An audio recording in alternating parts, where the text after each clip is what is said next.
Sound সিস্টেমটাও খারাপ। এই সময় ব্যাকগ্রাউন্ডে একটা রোমান্টিক মিউজিক বাজলে হতো। গঙ্গা দিদি, তুমি একটা গান শোনাও না। হ্যাঁ, সেই ভালো। এই কুনালের বকবক শোনার থেকে গান শোনা অনেক ভালো। গঙ্গা, তুমি একটা গান গাও তো। না মানে এখন কি কি গান গাইবো বলুন তো? সবাই যখন বলছে একটা গান গান না।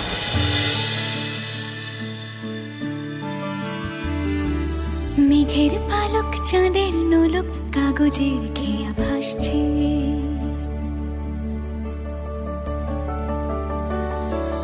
মেঘের পালক চাঁদের নোলক কাগজের খেয়া ভাসছে, বুক থুক পুক চাঁদ পানা মুখ চিলে কোঠা থেকে আসছে, মেঘের বাড়িতে ভেজা ভেজা পায় তাথই বর্ষা, কাক ভেজা মন জল থই থই রাতের হলো ভরসা, আমি তুমি আজ একাকার হয়ে মিশেছি আলোর বৃত্তে, মম চিত্তে নীতি নৃত্যে কে যে নাচে, মেঘের পালক চাঁদের নোলক কাগজের খেয়া ভাসছে।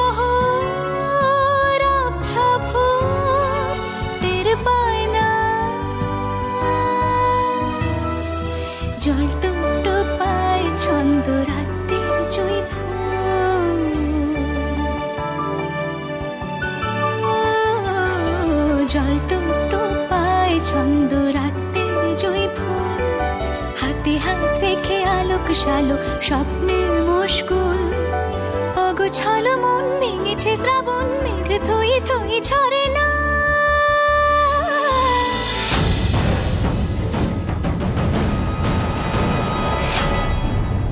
হেই, কি হলো বলতো? ফট করে গাড়িটা থামলো কেন? ঋদ্ধিমান সিংহরা কি আমাদের দেখে ফেললো নাকি? আরে দেখে ফেললে কি বস, আমরা তো প্রায় আমাদের এলাকায় ঢুকেই গেছি, এবার কিছু বললেই না সোজা।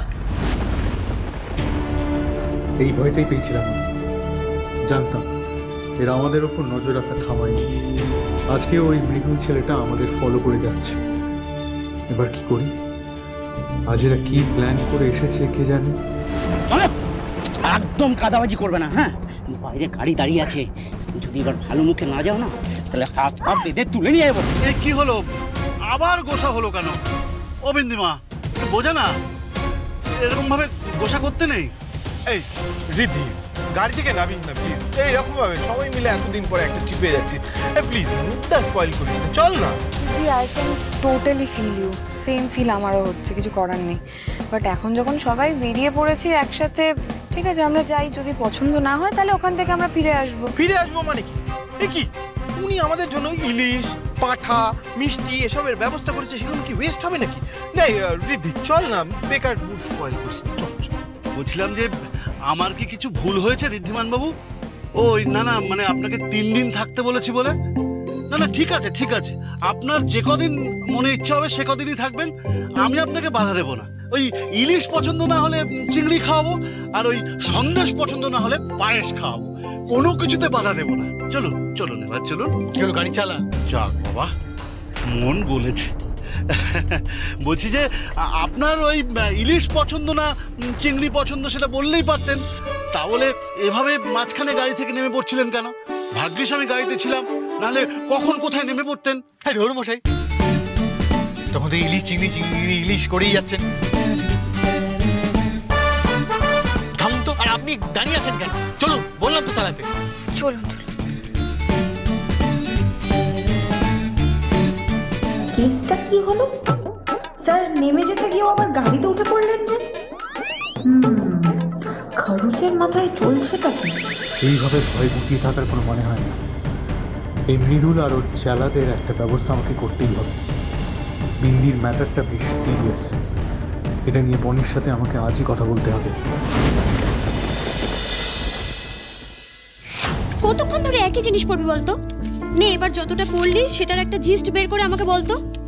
জিস্ট? হ্যাঁ, আমার তো এখনো ভালো করে পড়াই হয়নি। আচ্ছা ঠিক আছে, দে আমি একবার দেখছি। দে। একটা চ্যাপ্টার নিয়ে 2 ঘন্টা ধরে বসে থাকলে কি করে হবে দিশা?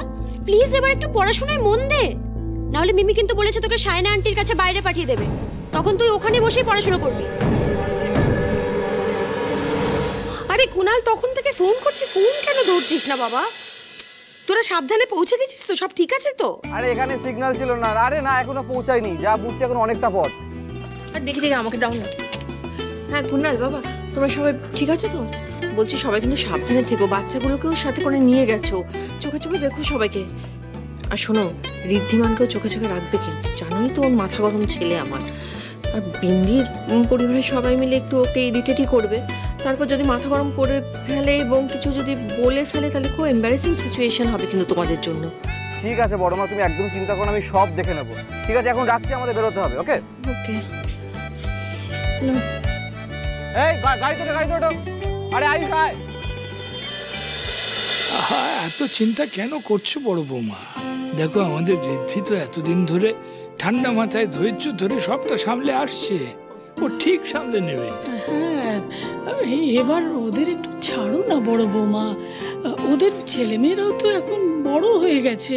বাবা, ঋদ্ধি আর কুনালকে নিয়ে তো চিন্তা নেই, চিন্তা তো আমার ওইটা কিনে, ওটা তো মাথার একদম বুদ্ধিশুদ্ধি নেই। তারপরে যত বয়স বাড়ছে আরো ছেলে মানুষই বাড়ছে। বুদ্ধিশুদ্ধি নেই মানে কি? আর বয়স বাড়ছে কাদের কথা বলছিস? বয়স আমাদের বেড়েছে, ওদের কোনো বয়স বাড়েনি।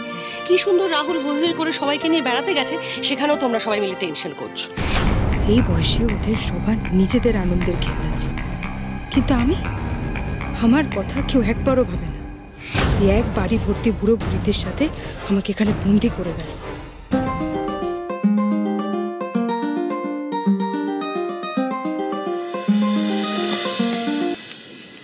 হ্যালো, কেন বারবার কল করছিস? আমি আজকে আসতে পারবো না। আমি জানি তোর বাবা মা পকেট মানি বন্ধ করে দিয়েছে, তাই তুই সব গ্যাদারিং অ্যাভয়েড করছিস, তাই না? প্লিজ শোন, একদম বাজে কথা না বলবি না। দেখ আমি ব্যস্ত, এখন কাজ করছি, আমি এখন পড়ছি, প্লিজ পরে কল করবি। তুই যদি চাস তাহলে তোকে আমি সহজেই একটা টাকা রোজগার করার রাস্তা বলে দিতে পারি দিশা।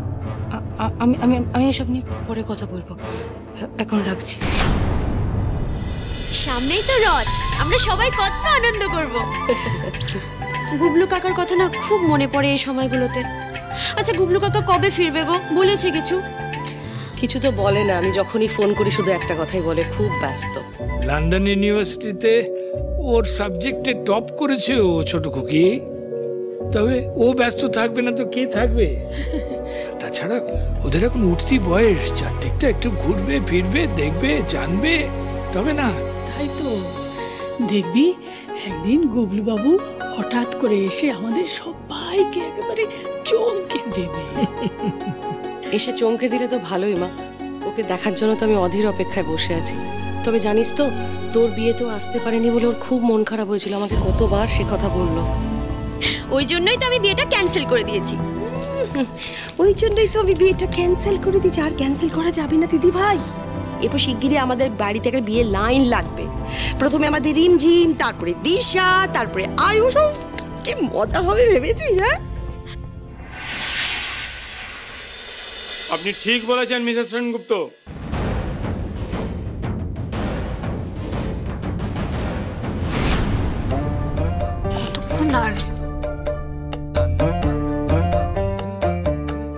এই কে? এই তো লোকেশন দেখাচ্ছে, আমরা অনেকটা দূরে চলে এসেছি, পেছনে ছিল। দূরে চলে এসেছি মানে? হ্যাঁ, এই দেখো কতটা দূরে। অনেকটা। এই জন্য আমি তোমাকে বলছিলাম যে জাম্বর গাড়ির পেছন পেছন চলো। না না, বেশি পাক, আমি ম্যাপ দেখে যাব, নিয়ে গাড়িটা আগে নিয়ে চলে। এবার নাও গাড়ি ঘোরাও। আরে ঠিক আছে, ভুল তো হতেই পারে। হ্যাঁ, বকাবকি করছো কেন? আচ্ছা ঠিক আছে, ঘোরা। হ্যাঁ।